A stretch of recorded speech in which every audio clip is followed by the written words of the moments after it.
सत्संगत जी, प्यार से कहना धनंकार जी। सबके दर्शन करने के लिए इधर उपस्थित हो सकी तो बहुत ही अच्छा लगा। और आज भी वही बात है कि जिस तरह हम जब भी संगत आते हैं, चाहे वो वक्ता बहन हो, भाई हो, बच्चे हों, बुज़ुर्ग हों, या वो किसी तरह भी अपने मन के भाव रखते हैं, सब में इतनी बड़ी जो सिखलाई होती है। तो हम अगर इसी बात को ये समझ लें कि सत्संग में अगर दासी ना भी कुछ बोले तो भी वो सारे मन के भाव वही होते हैं जो वो सब महापुरुष पहले से ही रख देते हैं कि कैसे एक जीवन को जीना है। ये निरंकार परमपिता परमात्मा, ये ब्रह्म ज्ञान हमें मिलकर हमें वो जो स्थिति अपना रही एक है, एक अचीवमेंट तो नहीं कह सकते क्योंकि सिर्फ कृपा है वो,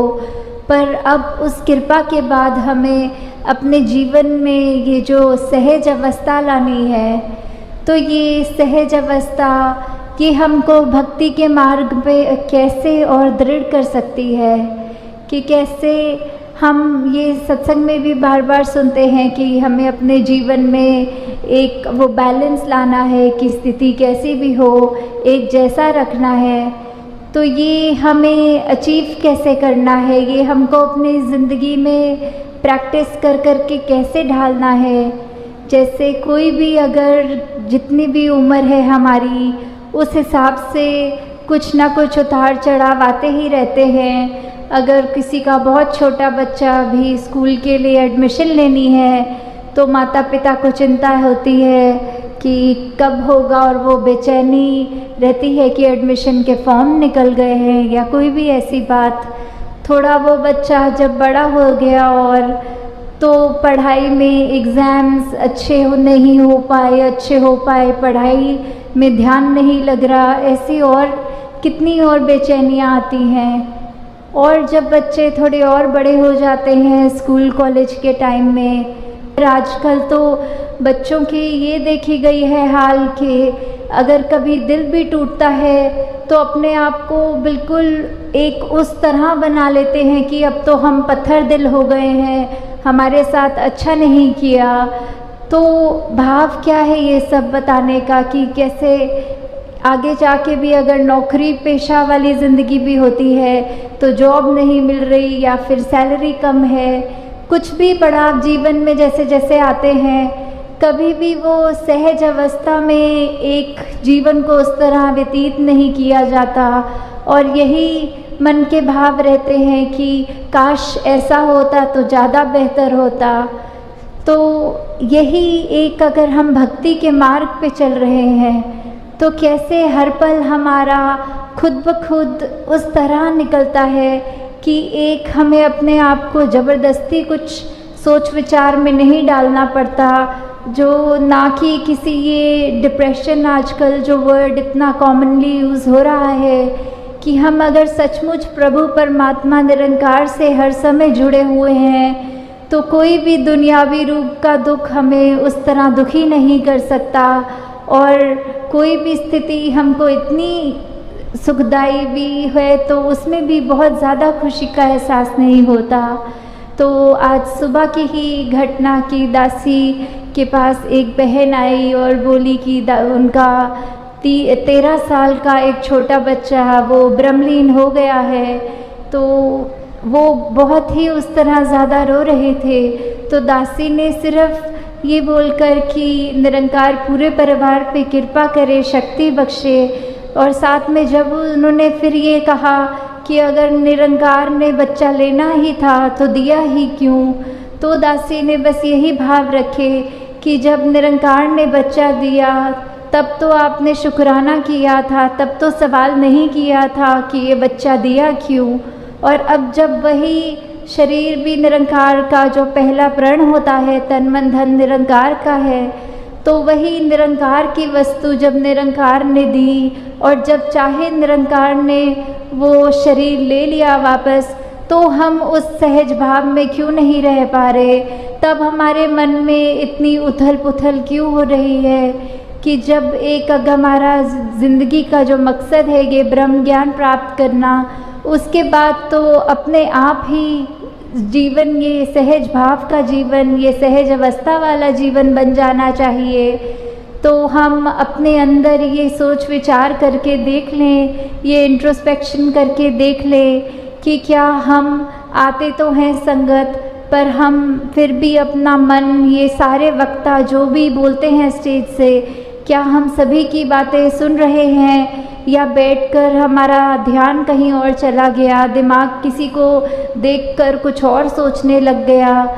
तो अगर हम सत्संग में सुनी गई हर चीज़ को अपने जीवन में ढालेंगे, ये निरंकार का आश्रय लेंगे, तो अवश्य ही ये सहज रूप में ज़िंदगी इतनी आसान लगने लग जाएगी कि बस एक तरह, जैसे कहते हैं कि हम पानी में अगर फ्लोट कर रहे होते हैं तो कोई वो मेहनत नहीं लगती, बस अपने आप बहते ही चले जाते हैं, सब काम वो पानी ही करता है। तो वैसे ही जब इस निरंकार में जीते जी हम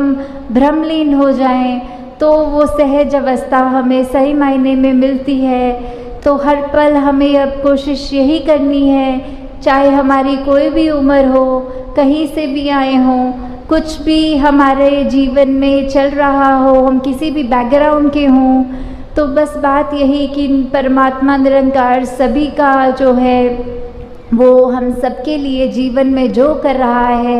हमको और बेहतर करने के लिए ही कर रहा है। और इसी प्रकार हर पल ये शुक्राना तभी किया जा सकता है। तो दाता हर सभी पे कृपा करे कि ये सहज अवस्था वाला जीवन हर एक के हिस्से में और आता जाए, हर पल और इस निरंकार के रंग में सभी रंगते जाए। में अगर हम अपना जीवन बिताएं तो वो ही जीवन हमारे लिए एक बहुत ही हमारे अच्छाई के लिए हमारे साथ आगे बढ़ेगा। तो जैसे अभी बार बार जिक्र भी हो रहा था कि ये शहर तालों के साथ जुड़ा हुआ है, कि यहाँ के बहुत ही मशहूर हैं ताले।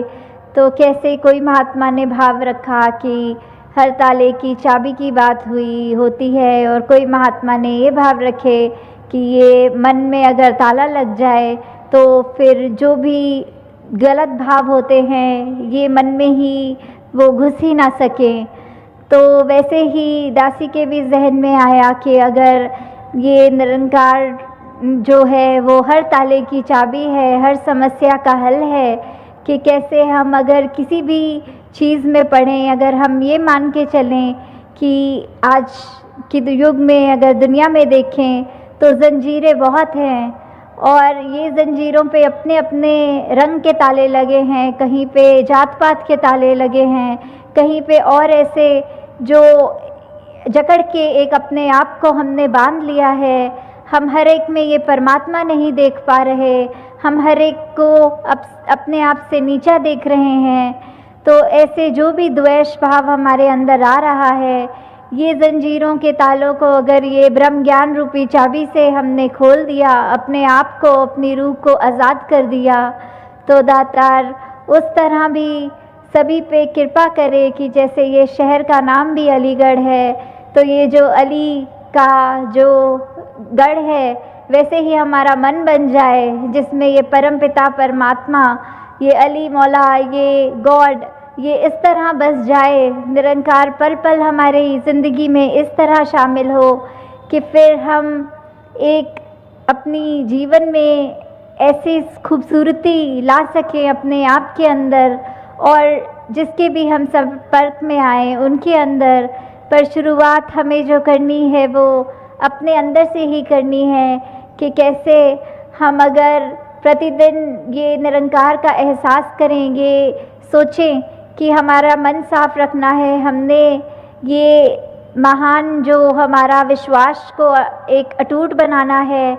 उसको करने का सिर्फ एक ही तरीका है कि हम मन से इस निरंकार के साथ जुड़े रहें। और उसको और मजबूती देने के लिए ये सत्संग का भी जो आज आयोजन है या करते हैं, उसके पीछे बात सिर्फ इतनी है कि हम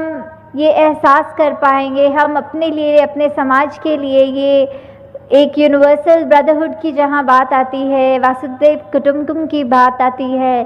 ये उसी तरह हमने कैसे अपने आप में एक जो